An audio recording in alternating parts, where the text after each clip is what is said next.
Galaxy News Hour live. भाषणमा विकास तर व्यवहारमा सधैँ राजनीतिक किचलो। नेपाली राजनीतिको आधारभूत चरित्र हो यो। अस्थिरता र संक्रमणको गोल चक्कर हाम्रो नियति बनेको छ।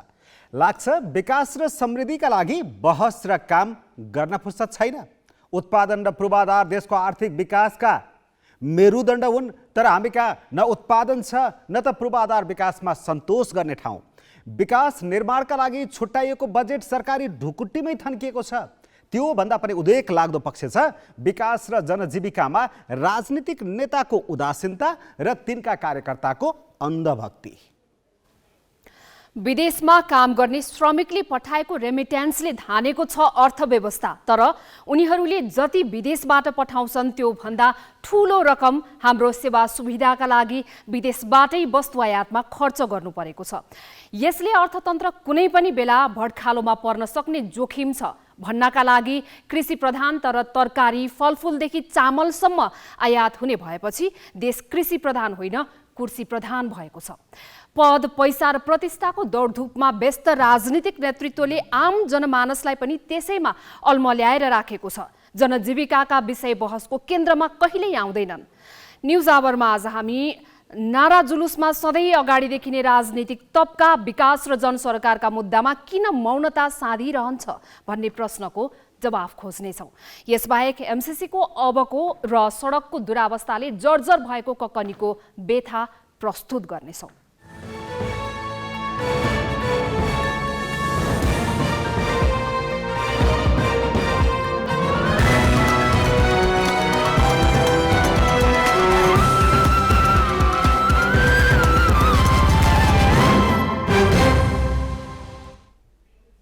नमस्कार, यो हो गैलेक्सी न्यूज आवर। अब हेडलाइन्स।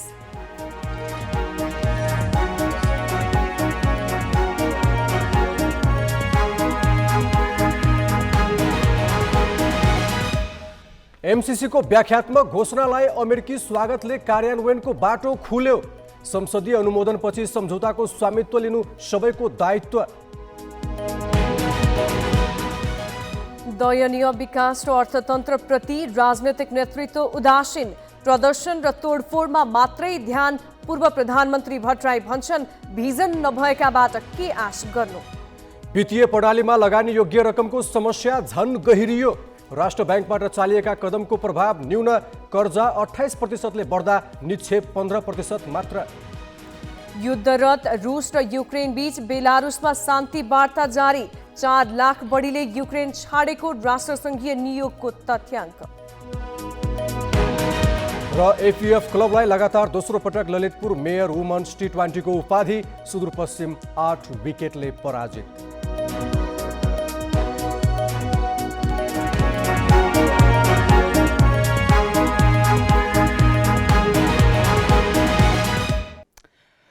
मुलुकको आर्थिक सामर्थ्य बढाउन उत्पादन र पूर्वाधार आवश्यक हुन्छ, तर हामी पूर्वाधारमा निकै पछाडि छौँ। पूर्वाधार निर्माणका योजनामा पनि सन्तोष गर्न सक्ने अवस्था छैन। 3 दशक अघि थालिएका योजना अपुरै छन्। उत्पादनको अवस्था लाजलाग्दो छ।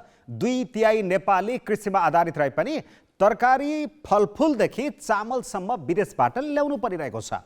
तर हाम्रो राजनीतिक नेतृत्व विकास र उत्पादन बढाउने मुद्दामा बहस नै गर्दैन। दलका कार्यकर्ता पनि विकास र जनसरकारका विषयमा दबावकारी भूमिका खेल्नुको साटो नेताको गोटी बनेर राजनीतिक स्वार्थका मुद्दामा ढुङ्गा हान्ने तहबाट माथि उठ्न सकिरहेका छैनन्।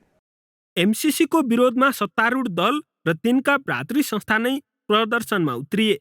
उनीहरूले सडक पेटीका इट्टा टायल मात्र विनाश गरेनन्, रुख बिरुवासम्म बाँकी राखेनन्।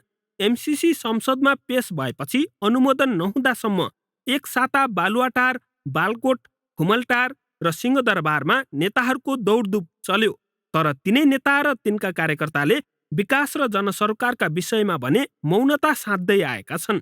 यो वर्ष अहिलेसम्म विकास खर्च 20% पनि भएको छैन। विकास बजेट खर्च नभएको यो वर्ष मात्र होइन, आर्थिक वर्ष सुरु हुनु 1.5 महिना अघि बजेट ल्याउन थालेको 6 वर्ष भइसके पनि असारमा आएर जथाभावी खर्च गर्ने क्रम रोकिएको छैन। पूर्व पश्चिम र उत्तर दक्षिण जोड्ने ठूला सडक आयोजना अघि बढ्न सकेका छैनन्। अर्थतन्त्रमा औद्योगिक उत्पादनको हिस्सा 6% भन्दा कम छ। भैरहवा लगायत स्थानमा बनाइएका विशेष आर्थिक क्षेत्र सञ्चालनमा आउनै नसकी थोत्रिन थालेका छन्। आयात आकाशिएर यो वर्ष 7 महिनामै मुलुकको व्यापार घाटा 10 खर्ब नागिसकेको छ। विकास निर्माणको दयनीय अवस्था र कहाली लाग्दो रूपमा बढिरहेको आयाततर्फ भने दलहरूको ध्यानै छैन। न सत्तारूढ र प्रतिपक्षी दलले यसलाई छलफलको विषय बनाएका छन्, न त तिनका कार्यकर्ताले यो गम्भीर स्थिति समाधानका लागि सडकमा ओर्लिन आवश्यक ठानेका छन्। कार्यकर्ताले नेताको गोटीको भूमिकामै मजा मानिरहेका छन्। राजनीतिक पार्टीहरूले अथवा प्रायजसो नेताहरूले चाहिँ सजिलो उपाय भनेको के हो त भन्दा राष्ट्रवाद अथवा राष्ट्रियता अथवा पपुलिजम भन्छ नि, त्यसको नाराहरू लगायो भने चाहिँ सडक तात्ने रहेछ भन्ने एउटा बुझाइ राजनीतिक नेताहरूको भएको र सोही अनुसारले कार्यकर्ताले पनि बुझिदिने भएकोले गर्दा हाम्रा आर्थिक मुद्दाहरू चाहिँ सधैँ नै अलिकति ओझेलमा परेको देखिन्छ। यति बेला मुलुकको अर्थतन्त्र इतिहासकै खराब अवस्था मध्येको एक बिन्दुमा छ। भूकम्प, नाकाबन्दी र महामारीका श्रृङ्खलाबद्ध चपेटा बगेर पुनरुत्थानको बाटो समात्न सकेको छैन।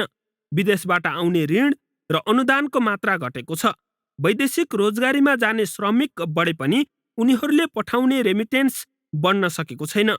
महामारी र शक्ति राष्ट्रहरूको शक्ति प्रहसनले विश्व बजारमै महँगी चुलिएको छ। त्यसको मार नेपाली बजारमा पनि परेको छ। जनताको बगलीको पैसा विदेशीको ढुकुटीमा पुगिरहेको छ। विदेशी मुद्राको ढुकुटी यति तीव्र दरमा घटेको छ कि यही अवस्था तन्किने हो भने अबका केही महिनामा मुलुक टाट पल्टिने दिशामा जान सक्छ। तर जनताको दैनिकी र देशको बिग्रदो आर्थिक अवस्थाले नेता र तिनका कार्यकर्तालाई छोएको छैन। जानकारहरू भने यसलाई देशको आर्थिक सामाजिक विकासबारे राजनीतिक दल र तिनको नेतृत्वसँग ठोस योजना नै नहुनु भन्छन्। राजनीतिक नेतृत्वमा दृष्टिकोण र इच्छाशक्ति दुवै नभएकाले एकपछि अर्को विकास आयोजना अल्पत्र पर्नुका साथै देशको आर्थिक स्थिति बिग्रदै गएको उनीहरूको बुझाइ छ। हाम्रो वास्तविक आवश्यकता के हो भन्ने भन्नुको सट्टा यिनीहरूले आफ्नो राजनैतिक स्वार्थ परिपूर्ति हुन्छ कि हुँदैन, जनता केमा चाहिँ बढी चाहिँ त्यो हुन्छन् भन्नेतर्फ बढी लागेको देखिन्छ। र त्यसैले गर्दाखेरि राजनैतिक पार्टीहरू अथवा कतिपय व्यक्तिहरू पनि यो हामी चाहिँ ओपिनियन लिडर्सहरू भन्छौँ, तिनीहरूले यस्ता खालका चाहिँ क्रियाकलापहरूमा लागिरहेका देखिन्छन्। तर त्यसले चाहिँ ठ्याक्कै नेपाललाई चाहिँ प्रतिफल भने दिएको देखिँदैन। राजनीतिक नेतृत्वको नाडी छामिसकेको कर्मचारी संयन्त्र जागिर खानमा रमाइरहेको छ। काममा ढिलासुस्तीले मुलुक पछाडि परेकामा उनीहरूलाई बिस्मात छैन। नेपालसँगै आर्थिक सुधारका अभियान थालेका दक्षिण पूर्वी एसियाली मुलुकले अहिले उपल्लो स्तरमा विकासको बाटो तताइरहेका छन्। तर हामी अहिले पनि एसियाकै तेस्रो गरिब मुलुकबाट माथि उठ्न सकेका छैनौँ। यसको मुख्य कारण राजनीतिक दलको नेतृत्व भिजनविहीन र तिनका कार्यकर्ता लम्पट हुनु हो। क्यामेरामा सञ्जय घिमिरेका साथ पवन तिमिल सिन्हा र चिरञ्जीवी भट्टराई, ग्यालेक्सी फोके, काठमाडौँ।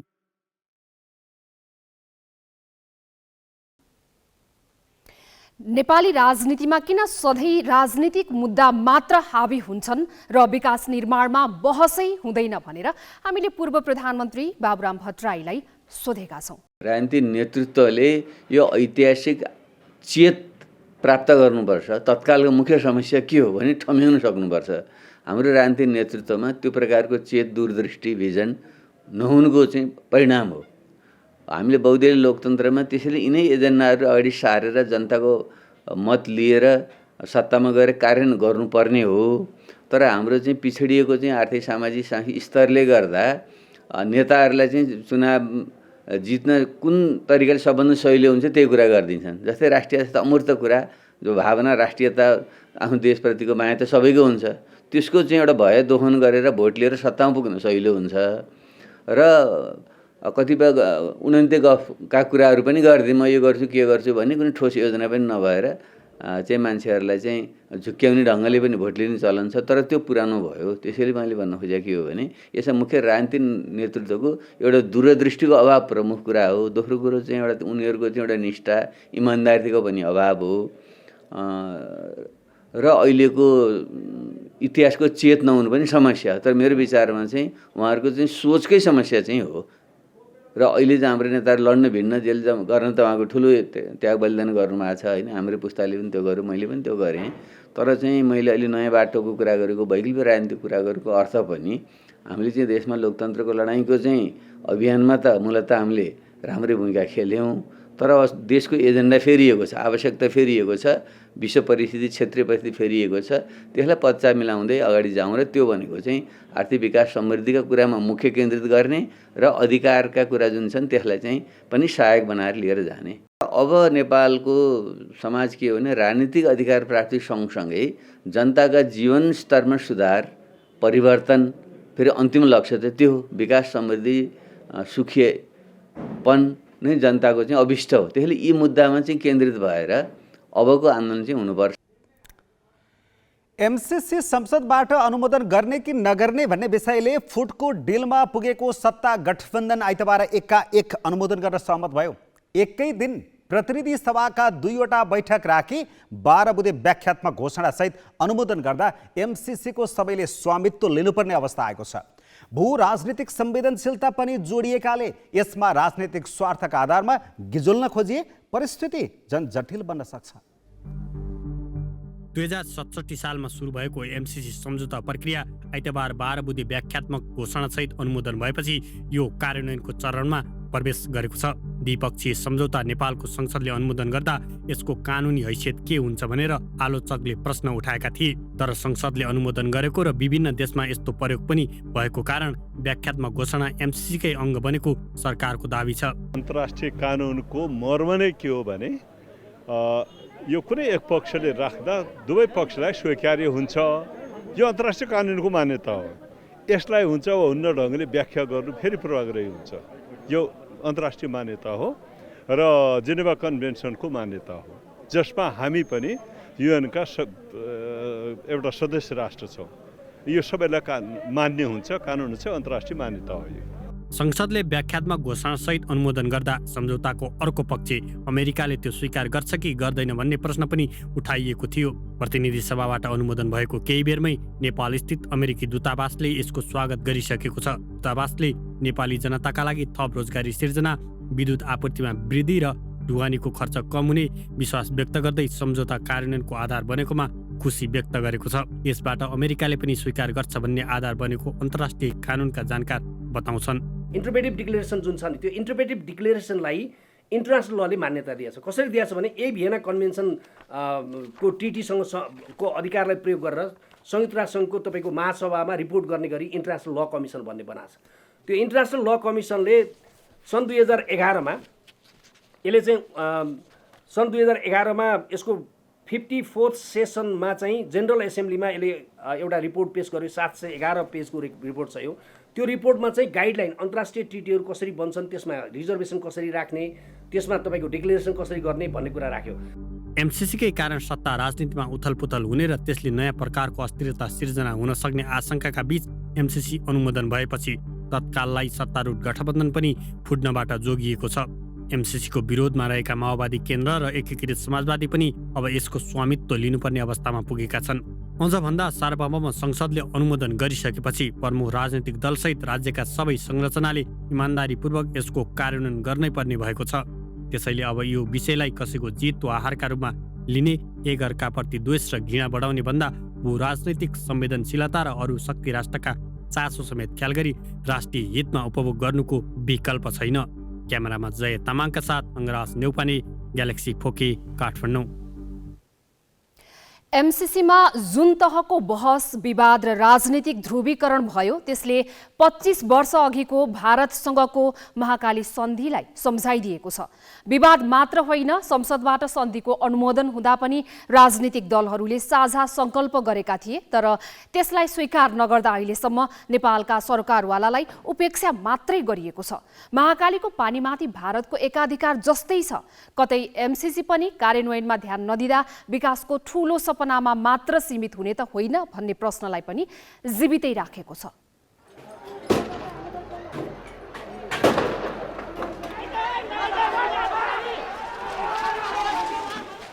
अहिले एमसीसीको विषयलाई लिएर जसरी राजनीतिक दल र जनमत विभाजित भयो। 25 वर्ष अघि महाकाली नदीको एकीकृत विकास सम्बन्धी सन्धिलाई लिएर पनि यस्तै भएको थियो। 2053 साल असोज 4 गते प्रतिनिधि सभा र राष्ट्रिय सभाको संयुक्त बैठकबाट पारित भएको उक्त सन्धि र त्यससँग जोडिएका अन्य सन्धिका सम्बन्धमा 6वटा बैठकमा छलफल भएको थियो। भदौ 26 गते उक्त सन्धि छलफलका लागि पहिलो पटक सदनमा पेश भएको थियो। असोज 4 गते सन्धि अनुमोदनको प्रक्रियामा जानुअघि तत्कालीन प्रमुख प्रतिपक्षी दलको नेताका हैसियतमा माधव नेपालले सम्बोधन गरेका थिए। सम्बोधनमा माधव नेपालले के भनेका थिए? राष्ट्रियताप्रतिको जिम्मेवारीपूर्ण संवेदनशीलतालाई हामीले सरकार समक्ष निरन्तर राख्दै गयौं। परराष्ट्र मन्त्रालयबाट हामीले उठाएको सवालबारे भारतीय पक्षलाई पत्र पठाइयो। जवाफमा भारतीय पक्षबाट सन्धिका कतिपय प्रावधानको स्पष्टीकरण प्राप्त भएको छ। महाकाली नदी मूलत सीमा नदी भएको, पानीमा दुवै पक्षको समान हक रहने, पञ्चेश्वरबाट उत्पादित बिजुली ऊर्जाको केही अंश नेपालले भारतलाई बेच्ने र भारतले किन्ने एवं मूल्य अवोइडेड कस्ट प्रिन्सिपलको आधारमा निर्धारण गर्ने, नेपाल भारतको पश्चिम सिमानालाई निश्चित अवधिभित्र वैज्ञानिक रेखाङ्कन गर्ने र दार्चुलाबाट भारतीय सुरक्षा चौकी हटाउने। तर यति व्याख्याले मात्रै पुग्दैन, यही व्याख्या भारतको तर्फबाट पनि हामीले पाउनुपर्छ। नेपाल सहित सांसदहरूले उठाएका सवालमा तत्कालीन जलस्रोत मन्त्री पशुपति शमशेर राणाले जवाफ दिएका थिए, जहाँ उनले महाकाली सन्धिलाई लिएर उठेका प्रश्नका सम्बन्धमा आफूहरूले व्याख्या गर्दै राष्ट्रिय संकल्पका रूपमा लिने बताए। तर अहिले भनिए जस्तो उक्त संकल्प प्रस्तावकै रूपमा भने पारित भएको थिएन। विशेष गरी नेकपा एमालेसँगको सहमतिपछि तयार गरिएको राजनीतिक प्रस्ताव थियो भन्ने कुरा संसदमा अभिलिखित मन्त्री राणाकै भनाइले पुष्टि गर्छ। अब म संसदमा रहेको विपक्षी दल नेकपा एमालेसँग समेत सहमत भई तयार गरिएको सहमतिको बुँदा माननीय सभामुख महोदयको अनुमतिले यस सदन समक्ष प्रस्तुत गर्न चाहन्छु। शारदा बाँध, टनकपुर बाँध तथा पञ्चेश्वर परियोजना समेत महाकाली नदीको एकीकृत विकास सम्बन्धी कार्यान्वयनको सन्दर्भमा पञ्चेश्वर बहुउद्देश्य आयोजनाको विस्तृत प्रतिवेदन तयार गर्दा सम्माननीय प्रधानमन्त्रीज्यूले सन्धिका सम्बन्धमा नेकपा एमालेका महासचिवलाई 2053 भदौ 23मा लेख्नु भएको पत्रमा उल्लेख गर्नुभएको र भर्खरै मैले उल्लेख गरेका 4 बुँदा समेतको व्याख्यालाई राष्ट्रिय संकल्पका रूपमा लिई सो अनुरूप टुङ्गो लगाउने कार्यमा नेपाली पक्षलाई मार्गदर्शन गर्न एक सर्वदलीय संसदीय संयुक्त समिति गठन गरिनेछ। मन्त्रीको जवाफपछि तत्कालीन सभामुख रामचन्द्र पौडेलले संयुक्त समिति यथाशीघ्र गठन गर्न निर्देशन दिँदै सन्धि अनुमोदनका लागि निर्णयार्थ प्रस्तुत गरेका थिए, जसका पक्षमा 220 र विपक्षमा 8 जनाले मतदान गरेका थिए र महाकाली सन्धि अनुमोदन भए लगत्तै तत्कालीन प्रधानमन्त्री शेरबहादुर देउवाले संसदलाई सम्बोधन गरेका थिए। आज यो सन्धि अनुमोदनले नेपालको आर्थिक विकासमा एउटा अत्यन्त प्रचुर सम्भावनाको ढोका खोलेको छ, जसले अब यो देश समृद्ध हुनेछ। सडकमा महाकाली सन्धिलाई लिएर चर्को विरोध भइरहे पनि दलहरूले राजनीतिक सहमति गर्दै राष्ट्रिय संकल्पका 4 बुँदाका भरमा महाकाली सन्धि अनुमोदन गरेका थिए र सँगै सर्वदलीय संसदीय संयुक्त समिति पनि बनाउने भने। तर सन्धि र संकल्पका 25 वर्ष भइसक्दा पनि त्यस अनुसारका कुनै काम भएका छैनन्। भारतले महाकालीको 97% पानीमा एकाधिकार जमाइरहेको छ। अहिले निकै ठूलो विवाद र बहसपछि एमसीसी व्याख्यात्मक घोषणा सहित संसदबाट अनुमोदन भएको छ। एमसीसीले महाकाली सन्धि र त्यस ताकाको संकल्पको नियति नबेहोरोस्। सृजना घिमिरे, ग्यालेक्सी 4K, काठमाडौँ। नेकपा माओवादी केन्द्रका अध्यक्ष पुष्पकमल दाहालले मुलुकको शान्ति प्रक्रिया मार्फत प्राप्त सबै उपलब्धि रक्षाका लागि व्याख्यात्मक घोषणा राखेर एमसीसी अनुमोदन गरिएको बताएका छन्। अध्यक्ष दाहालले आज आफ्नै निवासमा पत्रकार सम्मेलन गरी मुलुकको अस्तित्व र संविधान सहितका उपलब्धि खतरामा पर्न लागेपछि व्याख्यात्मक घोषणासहित एमसीसी अनुमोदन गरेको बताएका हुन्। खास गरी एमाले केपी ओलीजीको सदन नखुली हुँदैन, चाहिँ सांसद नहटाइ हुँदैन, सभामुख नहटाइ हुँदैन भन्ने एकहोरो रटले गर्दा यो समस्या सहज ढङ्गले समाधान हुने देखिएन। त्यसपछि अब सडकमा पनि आन्दोलनहरू चाहिँ देखि नै गयो, बढ्दै जान थाल्यो। विवाद पार्टीहरूभित्र पनि विवाद बढ्दै जान थाल्यो। अन्तिमतिर आउँदा मेरो चाहिँ दिमागमा त के हुने भयो भने मैले के चित्र देख्न थालेँ भने यो विषयलाई हामीले ठिक ढङ्गले ह्यान्डल गरिएन भने शान्ति सम्झौता पनि दुर्घटनामा पर्ने चित्र देखेँ मैले। धेरै ठुलो कुरा हो यो। शान्ति सम्झौताका बाँकी काम जो पुरा गर्नु छ हामीले त्यो नै दुर्घटनामा पर्ने खतरा, संविधान त डिरेल हुने खतरा, यो सरकार जाने अर्को सरकार आउने मात्रै हुने देखिएन। यो गठबन्धन टुट्यो भने सरकार एउटा थियो अर्को आयो मात्रै हुने देखिएन। धेरै चिज उल्टिने खतरा देखियो। एमसीसीमा विकासको बहसभन्दा बढी राजनीतिक टिक्का टिप्पणी भए, यसै गरी नेतृत्व राजनीतिक मुद्दामै केन्द्रित भएका कारण दशकौं अघि सुरु गरिएका आयोजना कछुवा गतिमा छन्। जनजीविकाका विषय बहसको केन्द्रमा कहिल्यै नआउनु र कोरा राजनीतिक नारामा मात्रै देशलाई रिङ्गाउनुको कारण स्पष्ट छ। राजनीतिक नेतृत्वसँग आर्थिक विकासको भिजन न छ न ठोस योजना र प्रतिबद्धता नै छ। दलका कार्यकर्ता पनि आँखा चिम्लेर नेतृत्वको अनुसरण गर्छन्। कर्मचारी संयन्त्र जागिरे मानसिकताबाट माथि उठ्न सकेको छैन। यो अवस्थाको अन्त्य नभएसम्म हाम्रो दरिद्रतामाथि राजनीति चलिरहन्छ। हामी जहाँको तहीँ रहिरहनेछौँ। अब पालो सही कि गलतको।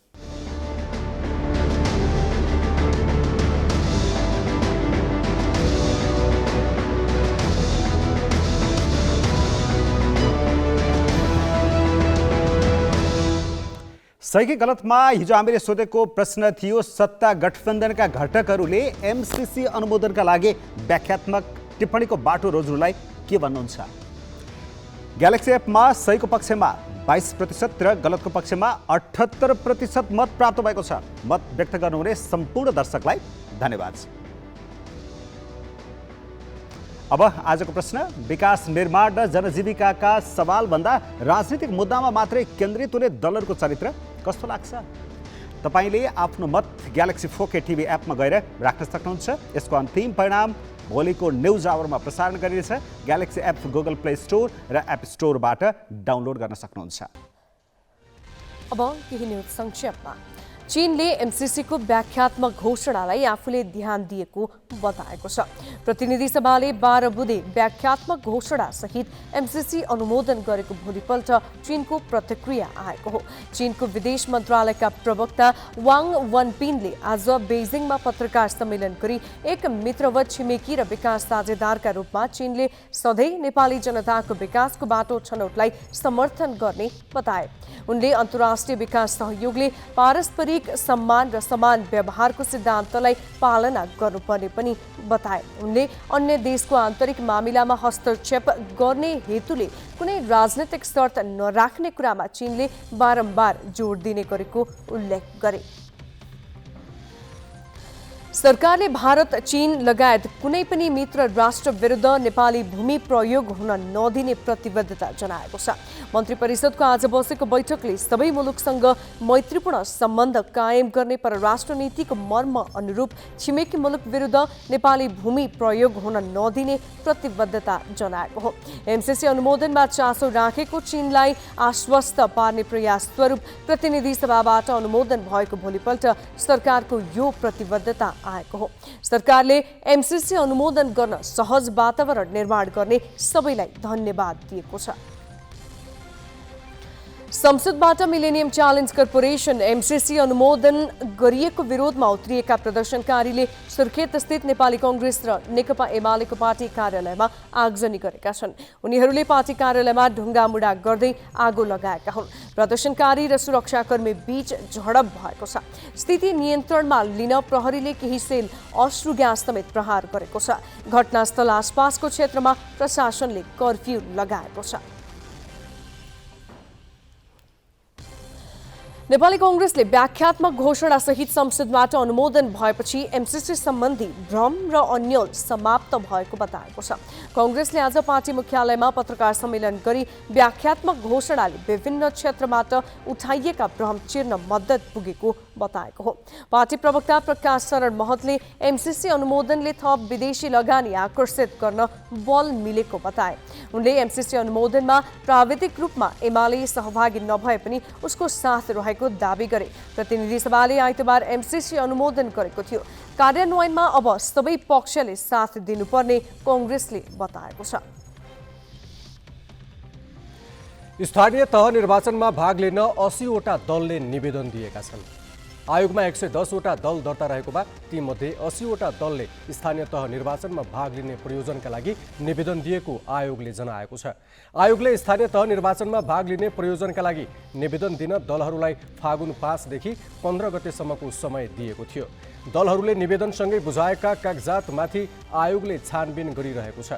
आयोगले निवेदन साथ दलको विधान, घोषणापत्र, नियमावली, झण्डा र चिन्हको नमुना, अघिल्लो वर्षको लेखा परीक्षण प्रतिवेदन लगायत कागजात मागेको थियो। कागजात लिएर पुगेका दलहरूको नाम फागुन 23 गतेभित्र राजपत्रमा प्रकाशित गर्ने आयोगको तयारी छ। 2074 को स्थानीय तह निर्वाचनमा 57वटा दलले भाग लिएका थिए। एमसीसी सम्झौता अनुमोदन भएको भोलिपल्ट गण्डकी प्रदेशको सत्ता गठबन्धन फुटेको छ। एमसीसी अनुमोदनप्रति गम्भीर असहमति जनाउँदै राष्ट्रिय जनमोर्चाले सत्ता गठबन्धनबाट अलग भएको घोषणा गरेको हो। जनमोर्चाको निर्णयले गण्डकी प्रदेशको 5 दलीय गठबन्धनको सरकार अप्ठ्यारोमा परेको छ। गठबन्धनबाट अलग भएको घोषणा गरेको जनमोर्चाले प्रदेश सरकारलाई दिएको समर्थन फिर्ता लिने नलिने बारे केही बताएको छैन। समर्थन फिर्ता लिए कृष्णचन्द्र नेपाली पोखरेल नेतृत्वको सरकार अल्पमतमा पर्नेछ। बहुमतका लागि 30 सांसद चाहिन्छन्। जनमोर्चा अलगिँदा गठबन्धनसँग 29 सांसद बाँकी रहन्छन्। नेकपा एमाले कर्णाली प्रदेशसभा बैठक अवरुद्ध गरेको छ। माघ 18 गते सरकारसँग भएको 7 बुँदे सहमति कार्यान्वयन नभएको कारण देखाएर एमाले आजको बैठक अवरुद्ध गरेको हो।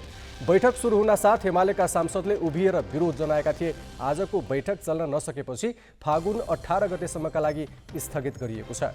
एमाले र सरकारबीच चालु आर्थिक वर्षका कार्यक्रम मध्ये 15 लाख भन्दा तलका रकम विनियोजन गरेका योजना कार्यान्वयन नगर्ने, काम सम्पन्न भएर पनि बजेट अभावका कारण भुक्तानी हुन नसकेका योजनाको पहिचान गरी प्रमुख प्रतिपक्षी दलको सल्लाह र सहमतिमा आवश्यक बजेट विनियोजन गर्ने लगायत सहमति भएको थियो। नेपालमा भारतबाट सरकारी तहमा रासायनिक मलको दीर्घकालीन आपूर्ति गर्ने समझदारी भएको छ। दुई देशका सरकारी अधिकारीले G2G मार्फत युरिया र DAP मल आपूर्ति गर्ने समझदारी पत्रमा आज हस्ताक्षर गरेका हुन्।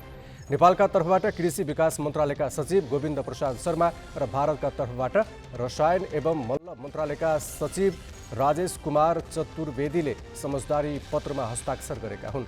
भर्चुअल रूपमा गरिएको कार्यक्रममा कृषि विकास मन्त्री महेन्द्र राय यादव र नेपालका लागि भारतीय राजदूत विनय मोहन क्वात्रा उपस्थित थिए। 5 वर्षका लागि गरिएको समझदारी अनुसार यो आर्थिक वर्ष भारतबाट 1,50,000 टन मल ल्याइनेछ। समझदारीले नेपालमा बारम्बार दोहोरिने मल अभावको समस्या सम्बोधन हुने मन्त्री यादवले बताएका छन्। एउटा ठेकेदारको बदमासीले विकास आयोजना लथालिङ्ग हुँदा राज्यको ठूलो स्रोत साधन त खेर जान्छ नै, आयोजना क्षेत्रका बासिन्दाले अझ ठूलो मूल्य चुकाउनुपर्छ। त्यसको एउटा उदाहरण प्रस्तुत गर्दैछन् स्मृति मल्ल। केही समय अघिसम्म ककनी सुन्दर पर्यटकीय क्षेत्र थियो। राणाकालीन दरबार मात्र नभएर तामाङ जातिको आराध्य स्थल भएकाले पनि यसको विशिष्ट महत्त्व थियो। पासाङ लामो राजमार्ग विस्तारका नाममा भएको सडक पनि भत्काइएपछि र 8 वर्षसम्म ठेकेदार शारदा प्रसाद अधिकारीले अलपत्रै छाडिदिएपछि ककनी अस्तित्वको सङ्कटमा छ। पर्यटन व्यवसाय त चौपट भएको छ नै। ओखर पौवा, रानी पौवा र सिङ्गो ककनी क्षेत्रको जीवन प्रणाली नै तहस नहस हुन पुगेको छ। चित्ताकर्षक हरियाली, शेरमे राणाकालीन वैभवको बसन्ती दरबार, तामाङ समुदायको आस्थास्थल बने। अडैमा शिवपुरी राष्ट्रिय निकुञ्जको शीतलता। 2030 को दशकदेखि नै पर्यटकको चहल पहल हुँदै आएको थियो। काठमाडौँबाट नजिकै भएकाले आन्तरिक पर्यटकका लागि घुमफिरको थलो बनेको यो क्षेत्रले स्ट्रबेरीका लागि ख्याति कमायो। नेहो, आइबेरी, टोसियोटोमी प्रजातिका स्ट्रबेरी हिले भित्तो र चित्रेका पाखाबारीमा लटरम्मै फल्न थालेपछि त्यसको लाभ गरिबीले पिल्सिएका वीरमाया मोक्तानहरूले पनि पाए। स्ट्रबेरीका अतिरिक्त ट्राउट माछा पालन व्यवसायले पनि ककनीको परिचय उकासियो। स्वाद फेर्न तथा घुमफिरका लागि आउने आगन्तुकले ककनीमा पाइला राख्ने ठाउँै हुँदैनथ्यो। आन्तरिक पर्यटकलाई लक्षित गरेर होटल लज विस्तार भए। तर नुवाकोटको यही ककनी अहिले सुनसान बन्न पुगेको छ। व्यावसायिक गतिविधि ठप्प प्राय छन्। पर्यटकले पाइला टेक्नै छाडे। पासाङ लामु राजमार्गको स्तरोन्नतिको काम अलपत्र बनेपछि ककनीको अस्तित्व नै सङ्कटमा परेको अनुभव व्यवसायीले गरेका छन्। 8 वर्ष भइसक्यो बाटै बनाएको छैन। म एउटा होटल व्यवसायी हो। तपाईँको अहिले भनौँ न आन्तरिक पर्यटक र बाहिर पर्यटक त ठप्पै छ। आन्तरिक पनि एकदम राम्रो ठाउँ छ। ककनी हाइट हाम्रो, मेरो त खास गरी ककनी हाइटमै हो कि। तपाईँको बाटोको कार जम्मा आधा घन्टा हो यो पिच भयो भने। तपाईँको 8 वर्षमा हामी कति आर्थिक उन्नति कति कमजोर भइसक्यो हेर्नुहोस्। ऋण त्यत्तिकै लिएको छ, त्यत्तिकै ठप्प छ। अहिले होटेलहरू तपाईँले देख्नु भएको छ ठप्प भइसकेको छ। पासाङ लामु राजमार्ग विस्तार गर्न 2071 जेठ 22 गते ठेक्का लाग्यो। 2020 को दशकमै कालोपत्रे भएको सडक जीर्ण भइसकेको थियो। राजमार्ग विस्तारपछि वीरमाहे सहित यहाँका स्थानीय दिन फेरिनेमा ढुक्क थिए। अफसोस, ठेकेदारले काम अलपत्र पारेर ककनीको परिचय नै निमिट्यान्न तुल्याइदिए। आज टिपेर भोट लानुपर्ने, अब गाडीहरू बिग्रिरहने, बाटो त्यस्तो ब्लक हुने के भएपछि लानु पाउँदैन, त्यतिकै बिग्रेर पाल्नुपर्छ। अब बाटोले गर्दा नै दुःख पाएर गन्छ, के गर्नु।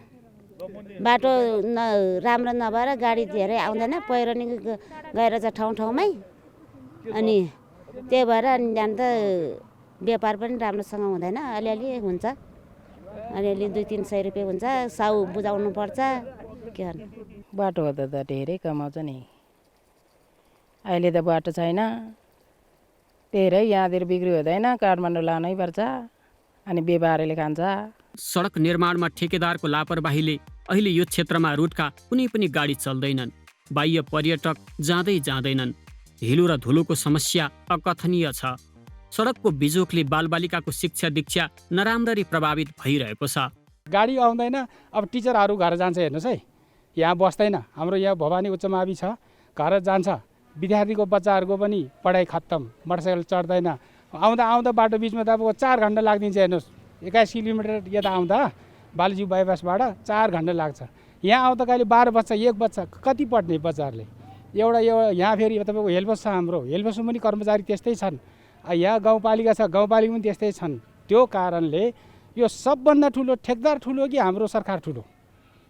सरकारले चलेको देश हो कि ठेकदारले चलाएको देश हो? यो 2073 वैशाख 25 देखि गल्छी स्याफ्रुबेसी 82 किलोमिटर सडक बनाउने परियोजना सुरु भयो। रसुवागढी बेत्रावती छहरे टोखा 50 किलोमिटर सडक निर्माणको प्रक्रिया सुरु भएपछि ककनी क्षेत्रको सडकमा ठेकेदारको बदमासीमा राजनीतिक तहले पनि प्रश्न उठाउन छाडेको छ। काठमाडौँसँग सीमा जोडिएकाले लाभ पाउने आशमा रहेका ककनीवासी आफ्नो क्षेत्रलाई केन्द्र सरकारले फोहोर फाल्ने थलोको रूपमा मात्रै उपयोग गरिरहेको निष्कर्षमा पुगेका छन्। काठमाडौँ उपत्यकाभित्रका 18 मध्ये 17वटा नगरपालिकाको डम्पिङ साइट ककनी नजिकैको सिस्टोल हो। सिस्टोलको अव्यवस्थित ल्यान्डफिल्ड साइटले ककनीलाई दुर्गन्धित मात्र बनाएको छैन, रोगको कारखानाको परिचय पनि थपिदिएको छ। बर्खादेखि हिउँदोसम्म सबै कठिनाइ। किनभने राम्रो मान्छे बिरामी भयो भने राम्रो समय पुग्दैन, समयमै पुग्दैन। एम्बुलेन्सै चल्ने हुँदैन। अहिले त यति छ, बर्खामा त तपाईँको यति हिलो आउँछ। बुट लाएर हिँड्नुपर्छ मोटरसाइकल चढ्दाखेरि। कुनै समय पाइला टेक्ने ठाउँै नहुने स्थान एउटा सडकको दुरावस्थाले कुन हालतको हुन्छ भन्ने उदाहरण ककनी बनेको छ। पासाङ लामु राजमार्ग नुवाकोटको लाइफलाइन हो। यो बाटो 8 वर्षदेखि नबन्दा ककनीवासीले त दुःख पाएका छन् नै, यहाँको जीवन प्रणाली नै तहस नहस हुन पुगेको छ। क्यामेरामा योगेश लामाका साथ अक्षर काका, ग्यालेक्सी फोके, काउले, नुवाकोट। सुन्दर पर्यटकीय क्षेत्र एकाएक कसरी रुङ्न बन्यो? सङ्घीय सरकारको साँधैमा रहेर पनि किन लाभ उठाउन सकेन भनेर ग्यालेक्सी संवाददाता अक्षर काकाले ककनी गाउँपालिकाका अध्यक्ष मानबहादुर लामासँग कुराकानी गरेका छन्। वास्तवमा यो ककनी गाउँपालिका ओजेलमा परेको मेन द पासाङ लामो राजमार्ग गोही कारणबाट हो। वास्तवमा भन्नुपर्दाखेरि अहिले 8 वर्ष पुरो भइसकेको छ बाटो बनाउनु लागेको, तर नराम्रो ठेकदार एकदमै पर्यो। गभर्मेन्टले नेपाल सरकारले टेन्डर खोल्यो, ठेकदारले टेन्डर हाल्यो। वास्तवमा गाली खाने चाहिँ यही ककनी गाउँपालिकालाई बेहेरी गाली गर्छ। त्यस कारणले हामीले पटक पटक कति दबाब दिए ठेकदारलाई, केही उपाय लाएन, किनभने कुरै सुन्दैन। वास्तवमा फेरि यहाँ मात्र होइन, उसको नगरकोटदेखि लिएर थनकोटदेखि लिएर त्रिशुली राजमार्ग सबै त्यस्तै छ। उहाँले फिटिक्कै हाम्रो फोन पनि उठाउँदैन, हामीले कहिले पनि भेट्नु पनि पाइँदैन। त्यस्तो ठेकदारले चलाएको देश रहेछ। हामीलाई अति नै दुःख लागेको छौँ, किनभनेदेखिलाई जम्मा 16 किलोमिटर बनाउनु पर्ने 8 वर्ष भयो। अब त्यसले 50% पनि बाटो बनाइसकेको छैन। यो बाटो, एउटा बाटोले नै मान्छेको जीवनशैली, यो ककनीको जीवनमा यत्रो ठुलो प्रभाव पार्दो रहेछ? होइन, वास्तवमा अब के गर्ने, यो एकदमै सानो थियो। यो नेपालको दोस्रो बाटो, पहिला त्रिभुवन राजमार्ग, दोस्रो यो काठमाडौँ त्रिशुली पासाङ लामो पछि नामीकरण गरेको हो। वास्तवमा यो इन्डियन गभर्मेन्टले खनिदिएको हो, एकदम सानो थियो। वास्तवमा 2.5 घन्टामा त्रिशुली पुग्थ्यो। अहिले यहाँबाट 3 घन्टा लाग्छ, रानीपोखराबाट जाँदै 3 घन्टा लाग्छ। रानीपोखरासम्म आउनलाई सानो बाटो हुँदा पनि हामी 40-45 मिनटमा आनन्दले आरामदायक आइपुग्थ्यो। अब राम्रो विकास हुन्छ कि भनेर अलिकति भनौँ न, हाम्रो यो गभर्मेन्टले, नेपाल सरकारले अलिकति ठुलो बाटो बनाउँदाखेरि हामी 8 वर्ष भइसक्यो, हाम्रो 20औँ वर्ष पछाडि धकालिसक्यो। यो ककनी भनेको कस्तो ठाउँ भनेदेखिलाई वास्तवमा बसन्ती दरबार ककनीमा एकदमै भनौँ न, बसन्ती भीमसेन थापाको अब त्यतिखेरको भाइले भीमसेन थापाले बनाएको बसन्ती दरबार पनि छन्। अहिले भ्यू टावर पनि बनाइसकेका छन्। एउटा हाम्रो तामाङ जातिको एउटा देवसिंह बरु रुम्बा राजाको दरबार पनि त्यहाँ छन्। त्यस कारणले पर्यटक अति नै चल्ने पहिल्यैदेखि।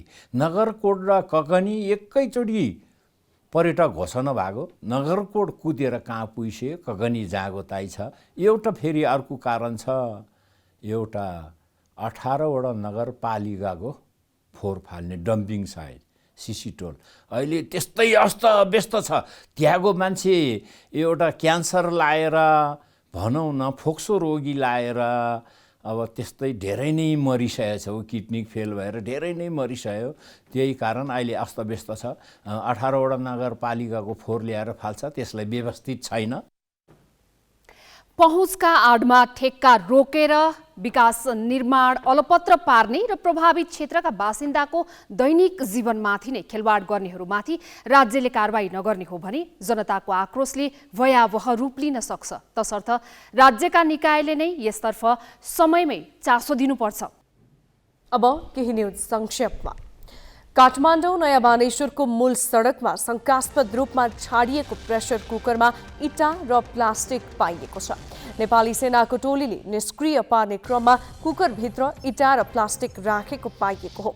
संसद भवन अगाडिको सडकमा नो एमसीसी लेखेर प्रेसर कुकर शङ्कास्पद रूपमा छाडिएका कारण त्यो क्षेत्रमा 1 घण्टाभन्दा बढी सवारी आवागमन प्रभावित भएको थियो। मोटरसाइकलमा आएका व्यक्ति शङ्कास्पद प्रेसर कुकर छोडेर फरार भएका थिए। एमसीसी अनुमोदनको विरोधमा नेत्रविक्रम चन्द नेतृत्वको नेकपा लगायत 6 कम्युनिस्ट घटकले आज नेपाल बन्द आह्वान गरेका थिए। बन्दको अवज्ञा भएपछि जनजीवन आतंकित पार्ने उद्देश्यले शङ्कास्पद रूपमा प्रेसर कुकर राखिएको प्रहरीको निष्कर्ष छ। काभ्रेको बनेपामा आज बिहान यसै गरी राखिएको शङ्कास्पद वस्तु सेनाले निष्क्रिय पारेको थियो। यातायात र बजारमा कुनै असर नगरे पनि बन्द आह्वानका कारण काठमाडौँ लगायत कतिपय शहरी क्षेत्रमा विद्यालय भने खुलेनन्।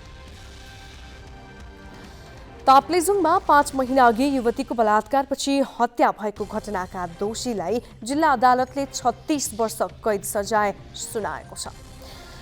फक्लाङतुङ गाउँपालिका लिङखिमकी 18 वर्षीय पुष्पा तवेवङ लिम्बुको जबरजस्ती करडीपछि हत्या गरेको ठहर गर्दै अदालतले फुङलिङ नगरपालिकाका रामकुमार कार्कीलाई 36 वर्ष कैदको फैसला सुनाएको हो।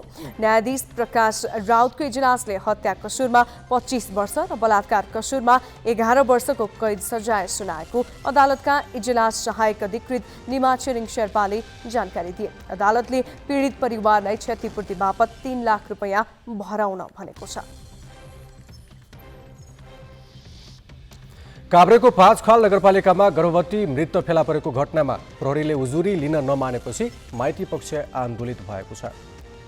काभ्रेको पनौती माइती घर भएकी 22 वर्षीय स्वस्तिका तिमिलसिना घिमिरे घर नजिक टहरामा मृत भेटिएपछि हत्या भएको आशंका गर्दै उनीहरू प्रहरीमा पुगेका थिए। तर प्रहरीले जाहेरी दर्ता गर्नै अस्वीकार गरेपछि उनीहरूले जिल्ला प्रहरी कार्यालयमा धरना दिएका हुन्। तिमल्सिना शनिबार टहरामा झुन्डिएको अवस्थामा मृत फेला परेकी थिइन्। मृतक स्वस्तिकाका श्रीमान जयरामलाई भने प्रहरीले नियन्त्रणमा लिएको छ। शेयर बजारमा 43 अङ्कको गिरावट आएको छ। आज 13वटै समूहले नेप्से 2610.58 अङ्कमा ओह्रालेका हुन्। जलविद्युत समूहको सूचक सबैभन्दा धेरै 3%ले घटेको छ। आज 7 कम्पनीका लगानीकर्ताको सम्पत्ति बढ्दा 183 कम्पनीका लगानीकर्ताले गुमाएका छन्। तेह्रथुम र सामलिङ पावर कम्पनीको मूल्य 10%ले घटेको छ। बैंक तथा वित्तीय संस्थामा लगानी योग्य रकम अभाव र ब्याजदर वृद्धि तथा शेयर कर्जामा कडाइको असर बजारमा परेको हो। आज 3 अर्ब 66 करोड रुपियाँको कारोबार भएको नेपाल स्टक एक्सचेन्जले जनाएको छ। युक्रेनमा रुसी आक्रमण जारी रहेकै बेला दुई देशबीच वार्ता सुरु भएको छ। रुसी सेनाले युक्रेनमा आक्रमण गरेको 5औं दिन दुवै देशका प्रतिनिधि मण्डलबीच शान्ति वार्ता सुरु भएको हो। वार्ता युक्रेन र बेलारुसको सीमा क्षेत्रमा जारी छ। जारी युद्ध अन्त्य गर्ने उद्देश्य सहित दुई देश वार्तामा बसेका हुन्। युक्रेनको राष्ट्रपति कार्यालयले तत्काल युद्ध विराम गरी रुसी सेना फिर्ता गर्न चाहेको छ। यसैबीच रुसी मध्यस्थकर्ता भ्लादिमिर मिडियान्स्कीले रुसले दुवै पक्षको हितमा हुने सम्झौता चाहेको बताएका छन्। वार्ता अघि युक्रेनका राष्ट्रपति भोलोदिमिर जेलेन्स्कीले रुसी सेनालाई हतियार बिसाउन आग्रह गरेका थिए। 5 दिनदेखि जारी युद्धका कारण युक्रेनबाट 4 लाखभन्दा बढी पलायन भएको र यो क्रम जारी रहेको संयुक्त राष्ट्रसङ्घले जनाएको छ। कोरोना महामारी धेरै व्यवसायी टाट पल्टिए, तर पीसीआर परीक्षण गर्ने अस्पताल र प्रयोगशाला भने मालामाल भए। पीसीआर परीक्षणका नाममा हामी कति ठगिएका छौँ भन्ने हेर्न भारतसँग तुलना गरे देखिन्छ। थप विवरण निमेश बन्जारेबाट। कोभिड संक्रमण भए नभएको थाहा पाउन पीसीआर परीक्षण गराउनुपर्छ। अहिले 105 वटा प्रयोगशालामा पीसीआर परीक्षण हुन्छ। तीमध्ये 46 वटा निजी प्रयोगशाला हुन्। प्रयोगशालाले लिने परीक्षण शुल्क सरकारले तोकेको छ। लागत मूल्यभन्दा निकै बढी शुल्क तोकेर सरकारले निजी प्रयोगशालालाई मनग्गे कमाउन दिएको छ। उनीहरूले पछिल्लो 40 दिनमै पीसीआर परीक्षण बापत 25.5 करोड रुपैयाँ कमाएका छन्। पीसीआर परीक्षण गराउन सरकारी प्रयोगशालामा 800 र निजीमा 1500 रुपैयाँ तिर्नुपर्छ। यो घटाइएको शुल्क हो। स्वास्थ्य मन्त्रालयले पछिल्लो पटक माघ 7 गते घटाउनु अघि निजी प्रयोगशालाले एउटा परीक्षणको 2000 रुपैयाँ लिने गरेका थिए। नमुना सङ्कलन गर्न घरमै आएको अवस्थामा निजी प्रयोगशालाले अहिले पनि 2500 रुपैयाँसम्म लिने गरेका छन्। निजी प्रयोगशालामा पीसीआर परीक्षण शुल्क भारतको भन्दा निकै महँगो हो। भारतको निजी प्रयोगशालामा पीसीआर परीक्षणको शुल्क हेरौँ।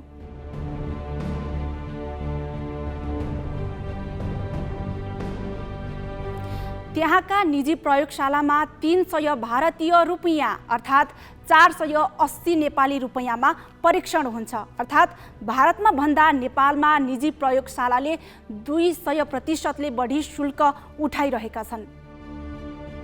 नेपालमा भारतमा भन्दा यति धेरै महँगो हुनुपर्ने कुनै कारण छैन। पीसीआर परीक्षणमा पीसीआर किट र भाइरल ट्रान्सपोर्ट मिडिया VTM ट्युबको मूल्य करिब 200 रुपैयाँ मात्रै पर्छ। परीक्षणका क्रममा उपयोग हुने थप किट, ग्लोभ्स, टिस्यु पेपर लगायतका सामान गरेर 350 रुपैयाँ भन्दा बढी खर्च लाग्दैन। यो मूल्यलाई लागत मान्दा निजी प्रयोगशालाले एउटा पीसीआर परीक्षणमा 1150 रुपैयाँ मुनाफा लिइरहेका छन्। पछिल्लो 24 घण्टामा 5218 नमुना परीक्षण गरिएको थियो। तीमध्ये 3856 नमुना निजी प्रयोगशालाले जाँचेका हुन्। लागत मूल्य र नमुना सङ्ख्यालाई आधार मान्ने हो भने निजी प्रयोगशालाले एकै दिनमा 44 लाख रुपैयाँ भन्दा बढी कमाएका छन्। सरकारले निजी प्रयोगशालालाई 2077 साउन 5 गतेदेखि पीसीआर परीक्षणको अनुमति दिएको थियो। त्यसताको अवधिमा निजी प्रयोगशालाले 26.5 लाख नमुना परीक्षण गरिसकेका छन्। सरकारले माघ 7 मा मूल्य घटाएपछि परीक्षण गरिएको नमुना सङ्ख्यालाई आधार मान्ने हो भने निजी प्रयोगशालाले 40 दिनमै 25.5 करोड रुपैयाँ मुनाफा कमाएको देखिन्छ। भोलि महाशिवरात्रि अर्थात् हिन्दूहरूको प्रमुख चाड कालरात्रि, मोहरात्रि, सुखरात्रि र शिवरात्रि नामक 4 प्रमुख रात्रिमध्ये एक मानिने रातका नामबाट नामाकरण भएको यो पर्व भगवान शिवको उत्पत्ति भएको अवसरमा मनाउने गरिन्छ। शिवरात्रिका अवसरमा देशभरका महादेव मन्दिरमा ठूलो मेला लाग्छ। पशुपतिनाथमा त देश विदेशबाट महादेवको पूजा अर्चना गर्न भक्तजन आउँछन्। शिवरात्रिको पूर्व सन्ध्यामा पशुपतिनाथ परिसर झकिझकाउ बनाइएको छ। भोलि महान शिवरात्रि पर्व, त्यसको पूर्व सन्ध्यामा छौँ हामी। पशुपति क्षेत्रमा निकै रौनक देखिन्छ। भगवान श्री पशुपतिनाथको यो पावन भूमिमा दर्शनार्थीहरू हर्षोल्लासपूर्वक शिवरात्रि पर्व मनाउनका निमित्त यहाँ तयार हुनुहुन्छ।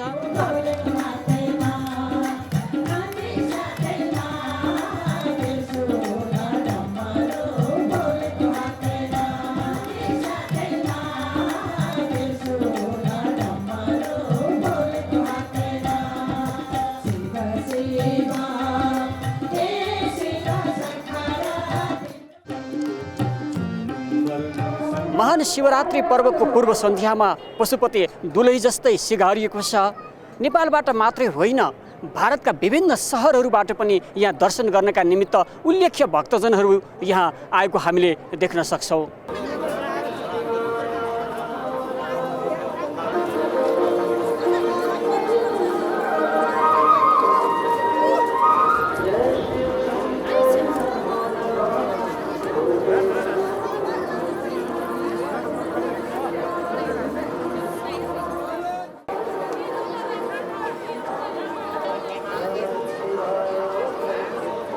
अघिल्ला 2 वर्ष कोरोनाले पशुपति दर्शनलाई सङ्कीर्ण तुल्याइदिएको थियो, साँघुरो तुल्याइदिएको थियो। यसपालिको शिवरात्रि पर्वसँगै शिवरात्रिको आगमनसँगै पशुपति क्षेत्रको रौनक पनि पुनरागमन भएको छ र यो हामी दृश्य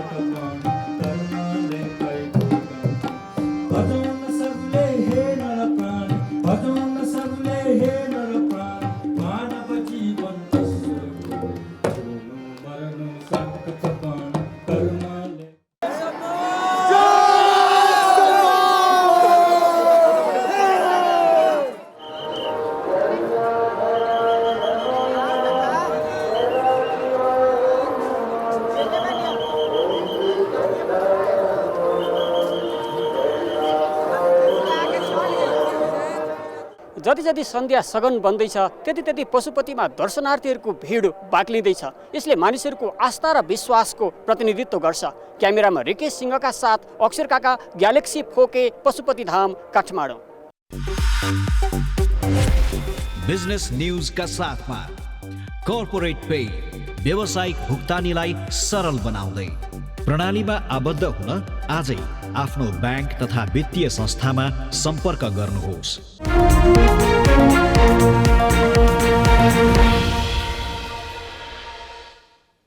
वाणिज्य बैंकले फागुन 1 देखि निक्षेपको ब्याज दर बढाएर 12% पुर्याए। यसका बावजुद निक्षेप बढ्न सकेको छैन। अहिले ब्याज दर न्यून हुँदाको अवस्थामा भन्दा निक्षेप कम छ। निक्षेप सङ्कलनको तुलनामा कर्जा धेरै प्रभाव भएकाले लगानी योग्य रकम अभावको समस्या चर्किएको छ। कतिसम्म भने स्वीकृत गरिसकेको 1.5 खर्ब कर्जा दिनका लागि बैंकहरूले राष्ट्र बैंकसँग सापटी लिनु परेको छ। माघमा निक्षेपको ब्याज दर 10.05% हुँदा वाणिज्य बैंकहरूको निक्षेप 43 खर्ब 11 अर्ब थियो। कर्जा प्रवाहको तुलनामा निक्षेप बढ्न सकेन। लगानी योग्य रकम अभावका कारण बैंक त तनावमा थिए नै, केन्द्रीय बैंकले पनि यसलाई असहज ठान्यो। राष्ट्र बैंकले निक्षेप आकर्षित गर्नका लागि बैंकहरूलाई ब्याज दर बढाउन दबाव नै दियो। बैंकहरूले फागुन 1 देखि लागू हुने गरी निक्षेपको ब्याज दर 12% पुर्याए।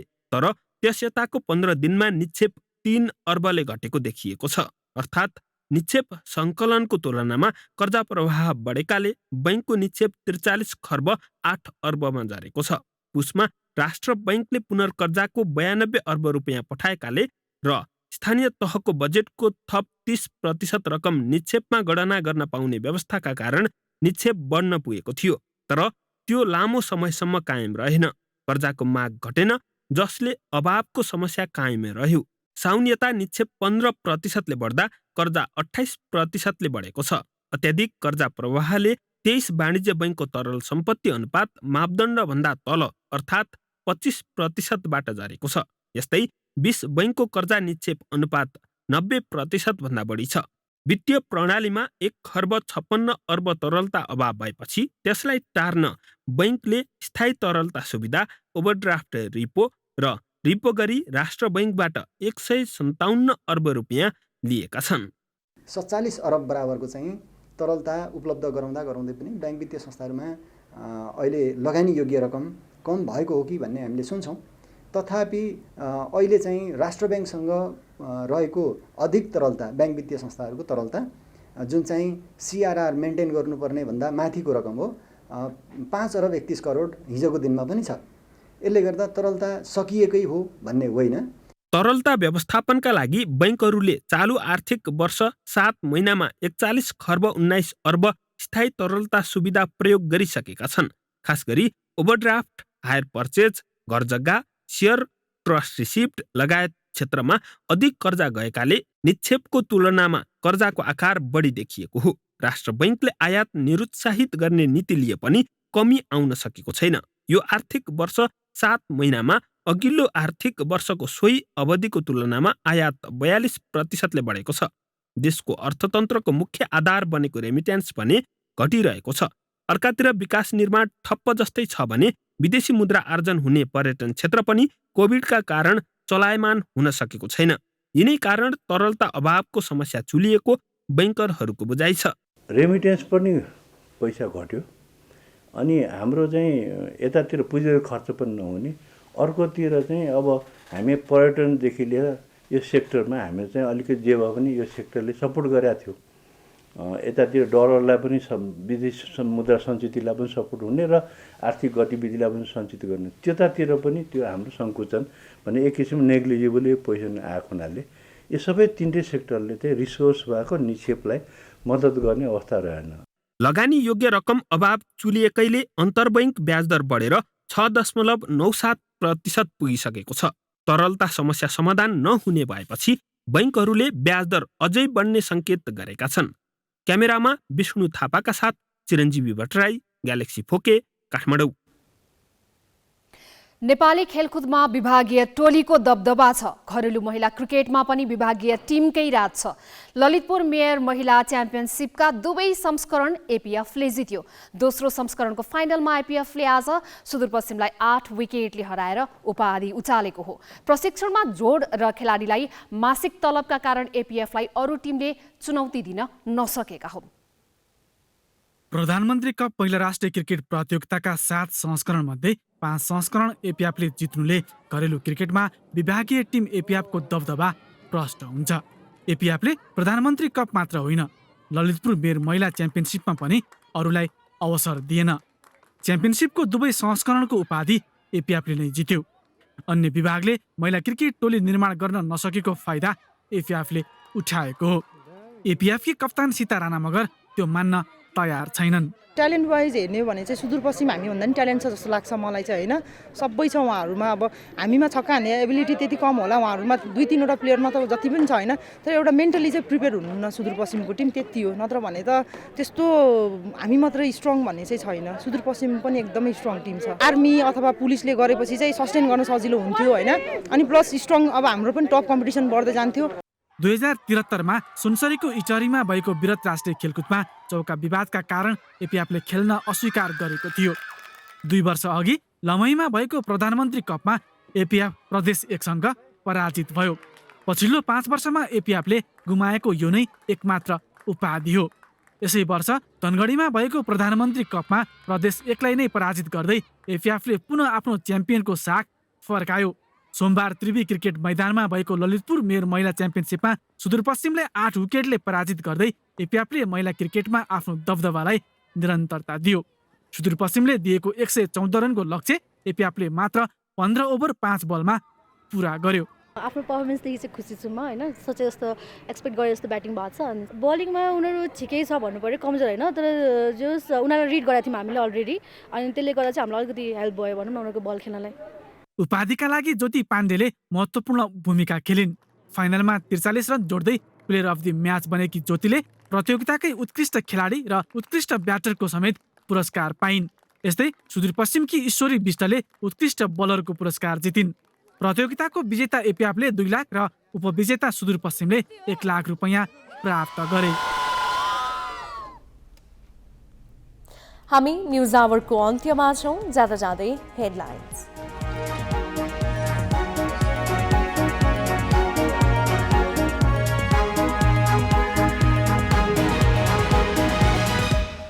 एमसीसीको व्याख्यात्मक घोषणालाई अमेरिकी स्वागतले कार्यान्वयनको बाटो खुल्यो। संसदीय अनुमोदनपछि सम्झौताको स्वामित्व लिनु सबैको दायित्व। दयनीय विकास र अर्थतन्त्रप्रति राजनीतिक नेतृत्व उदासीन, प्रदर्शन र तोडफोडमा मात्रै ध्यान। पूर्व प्रधानमन्त्री भट्टराई भन्छन् भिजन नभएकाबाट के आश गर्नु।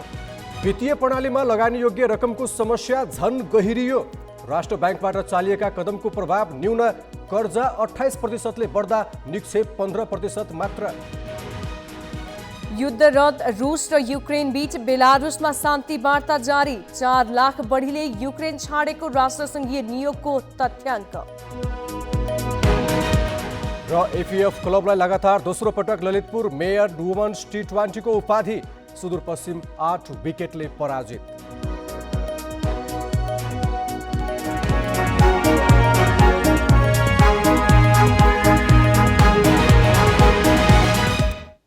आजलाई ग्यालेक्सी न्यूज आवर सकियो।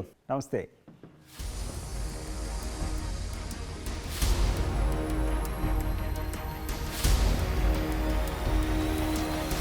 This is Galaxy News Hour live.